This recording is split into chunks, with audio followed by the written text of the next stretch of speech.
মানুষের জীবনে সবচেয়ে বড় কষ্টটা আসে তখনই যখন নিজের কাছের মানুষই আঘাত দেয়। যার ওপর ভরসা ছিল, যার কাছে মন খুলে সব বলা যেত, সেই মানুষটাই যখন কষ্ট দেয় তখন মন ভেঙে যায়। কিন্তু তখন ভেঙে পড়লে চলবে না। এই সময় নিজেকে সামলে নেওয়াই সবচেয়ে বড় শক্তি।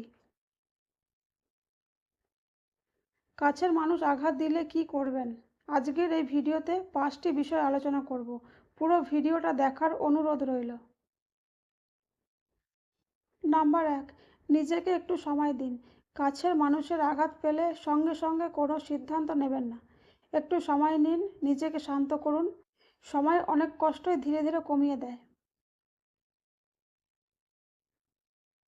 নাম্বার 2, নিজের মর্যাদা বজায় রাখুন। যে মানুষ আপনার মূল্য বোঝে না তার সামনে নিজেকে ছোট করবেন না। মনে রাখবেন, আপনার সম্মান আপনার নিজের হাতে। নাম্বার 3, সব কথা সবাইকে বলবেন না। কষ্ট পেলে অনেকেই সবার কাছে অভিযোগ করতে শুরু করে, কিন্তু নিজের কষ্ট সব জায়গায় বলা ঠিক নয়। কিছু কথা নিজের মধ্যে রাখাই ভালো। নাম্বার 4, দূরত্ব তৈরি করতে শিখুন। যে মানুষ বারবার কষ্ট দেয় তার থেকে একটু দূরে থাকা ভালো।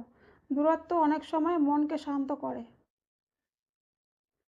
নাম্বার 5, নিজের জীবনের দিকে মন দিন। কেউ কষ্ট দিল বলে নিজের জীবন থামিয়ে রাখবেন না। নিজের কাজ, স্বপ্ন আর নিজের ভালো থাকার দিকে মন দিন। শেষ কথা, মনে রাখবেন, কাছের মানুষ আঘাত দিলে কষ্ট পাওয়া স্বাভাবিক, কিন্তু সেই কষ্টকে শক্তিতে বদলে সামনে এগিয়ে যাওয়াটাই হলো সত্যিকারের জয়। আজকের এই ভিডিওটি যদি ভালো লেগে থাকে অবশ্যই একটি লাইক করবেন। আমার চ্যানেলে নতুন হয়ে থাকলে চ্যানেলটি সাবস্ক্রাইব করে পাশে থাকবেন। ধন্যবাদ।